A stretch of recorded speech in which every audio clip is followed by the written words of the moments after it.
Após realizar uma visita a Israel em meio a críticas sobre antissemitismo em sua plataforma X, antigo Twitter, Elon Musk recebeu um convite do Hamas para ver a extensão da destruição israelense na faixa de Gaza. Na segunda-feira, o bilionário americano acompanhou o primeiro-ministro de Israel, Benjamin Netanyahu, numa inspeção a um kibbutz dizimado pelo grupo terrorista Hamas. Ao vivo, quem traz detalhes dessa história é o nosso Luca Bassani. Como é que foi essa visita do Elon Musk, Luca? Bom dia.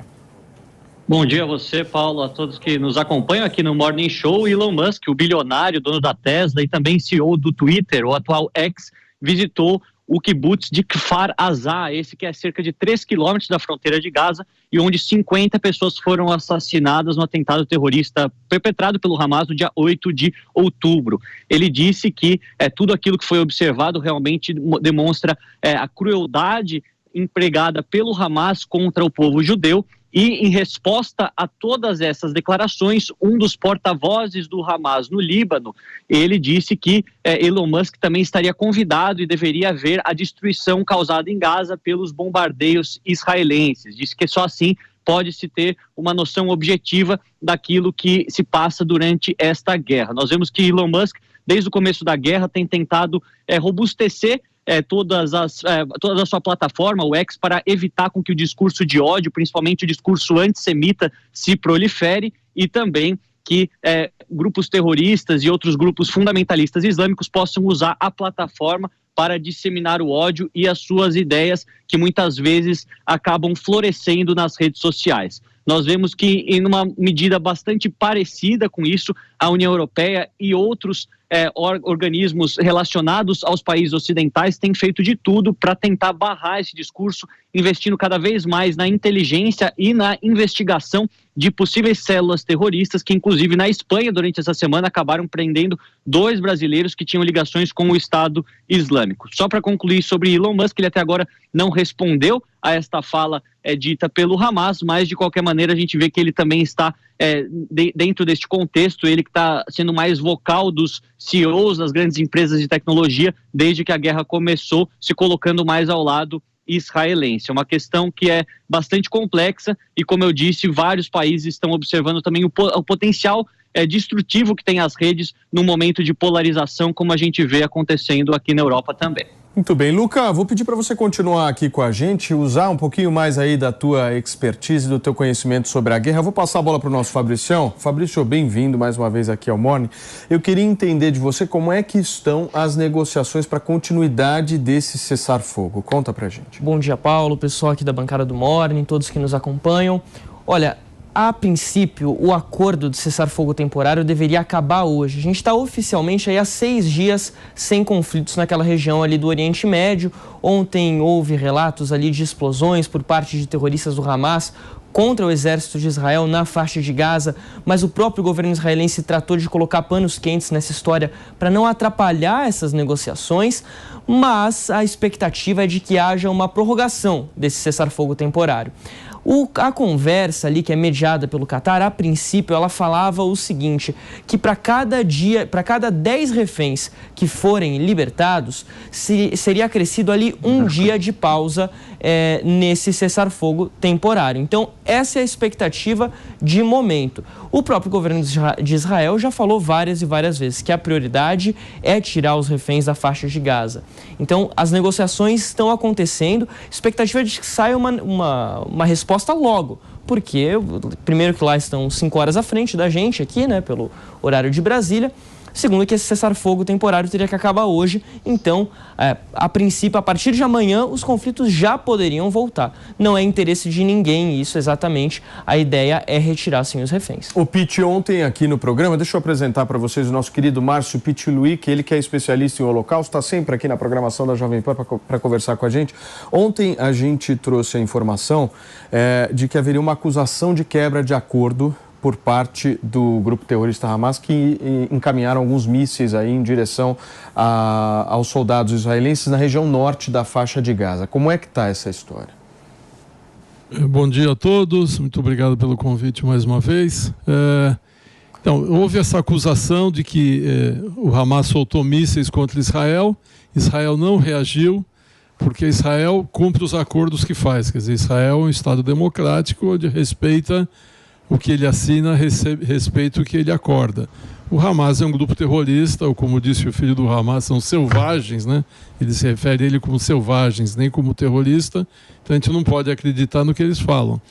Eles lançaram alguns foguetes, acho que para tentar matar alguém ou para criar uma situação de conflito de novo. Israel sensatamente não reagiu, o que foi muito bom, porque neste momento Israel está querendo salvar o maior número possível de reféns, principalmente porque estão soltando inicialmente as mulheres e as crianças.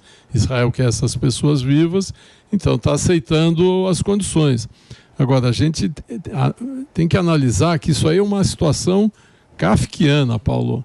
Quer dizer, é a primeira vez que a gente vê na guerra um grupo invade um outro país, sequestra 240, 250 reféns, traz para o seu território e no meio da guerra fala: escuta, se vocês quiserem que a gente solte alguns, nós estamos perdendo a guerra, para um pouquinho para a gente se rearmar, se reagrupar e tal. Quer dizer, é uma situação completamente kafkiana, uma situação nonsense, o que mostra que a comunidade internacional tem que interferir nisso aí, acabar de uma vez por todas com o Hamas, para que possa ser negociado uma paz entre Israel e depois conseguir fazer o tal do Estado palestino, que até agora não se conseguiu por falta de diálogo da outra parte. O Mano, tem campo político para a continuidade desse cessar-fogo? Olha, tudo depende se o Hamas vai ou não liberar mais reféns, né? Eu diria que Israel deixou bem claro desde o começo que teria disposição de prolongar o cessar-fogo caso o Hamas continuasse entregando mais reféns. Então, como disse o Márcio, nós podemos confiar na palavra de Israel, que é uma democracia liberal cumpridora dos acordos. A dificuldade é, o Hamas vai entregar mais algum refém? Aparentemente, não, né? Mas vamos ver o que vai acontecer hoje. E o PP? A dificuldade do Hamas entregar os reféns é porque os reféns não estão todos com o Hamas, não é? Inclusive aquele bebê de 10 meses de idade, que é uma comoção nacional lá em Israel, né? O Hamas não sabe com quem está, né? Junto com o irmão dele de 4 anos de idade. Né? Ou seja, realmente é um absurdo. Agora, é bom lembrar, né, que o objetivo de Israel sempre foi, além de enfraquecer o Hamas, né, recuperar os reféns. Não é? Então, o que Israel puder fazer para estender esse cessar-fogo, para de forma pragmática recuperar e libertar esses reféns, ela tem que fazer e ela vai fazer. Agora, a informação que a gente tem, Pete, é que o Hamas estaria disposto a manter esse cessar-fogo por mais 4 dias. Aí estamos falando de 4 dias para frente. Vamos verificar se isso realmente vai se concretizar nesta quarta-feira.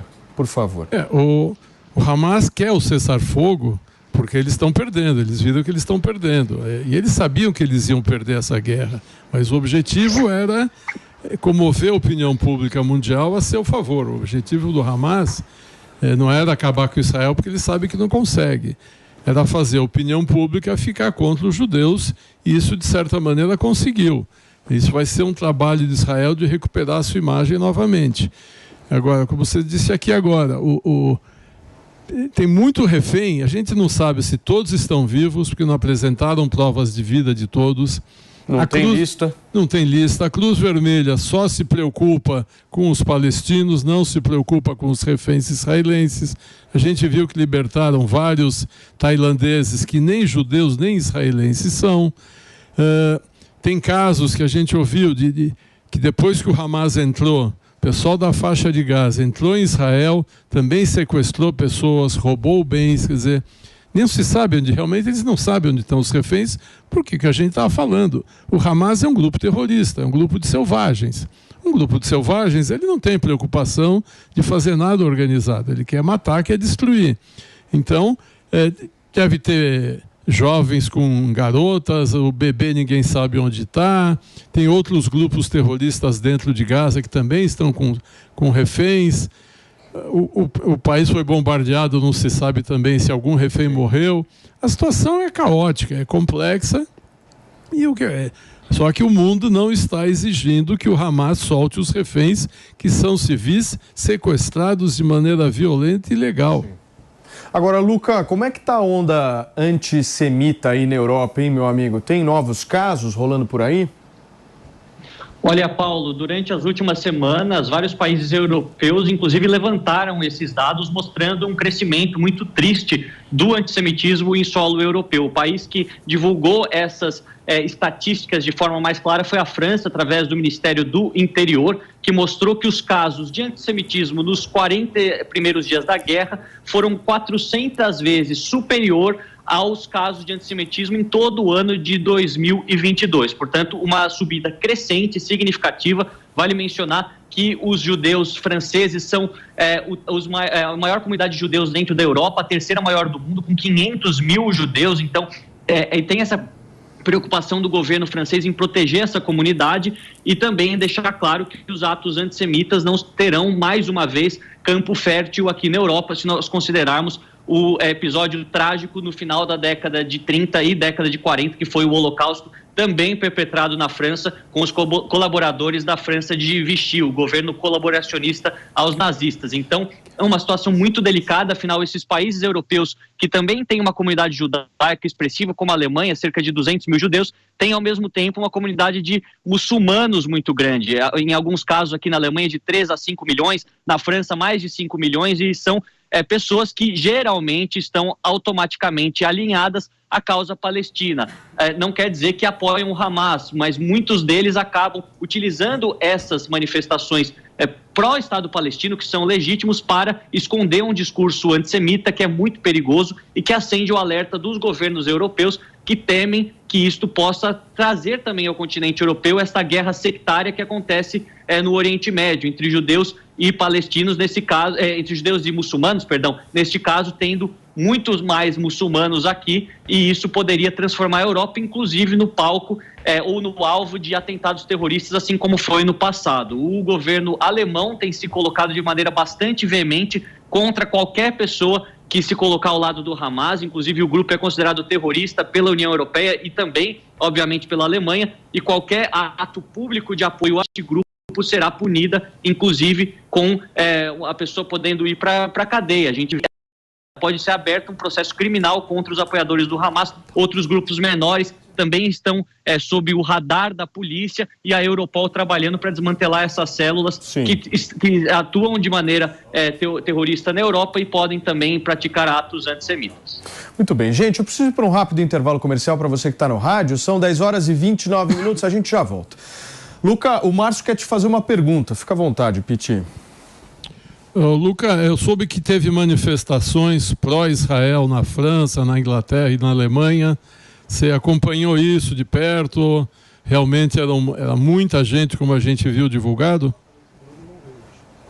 Era assim, Márcio. Nós vemos que isso aconteceu majoritariamente em Paris, em Londres, também aqui na Alemanha, em várias cidades, principalmente próximas à Colônia, Düsseldorf, também em Berlim, e também em outros países do centro e leste da Europa, países que geralmente não são tão divulgados, mas onde também havia uma comunidade de judeus expressiva antes do Holocausto, como é o caso da Polônia. Então, a gente observa que essas manifestações aconteceram, grande parte delas pacíficas, ao mesmo tempo que também manifestações pró-Palestina aconteceram em vários países da Europa centro-ocidental, exemplo daquela que aconteceu em Londres, onde os organizadores falam que mais de 100 mil pessoas estavam nas ruas da capital britânica. É um movimento antagônico, a gente assim pode dizer. Muitos acreditam que essas manifestações elas demonstrem uma tendência política, às vezes mais à esquerda, mais à direita, e o que os governos europeus que tem sempre um apoio a Israel, tem tentado fazer nesse momento, é mostrar que aqui na Europa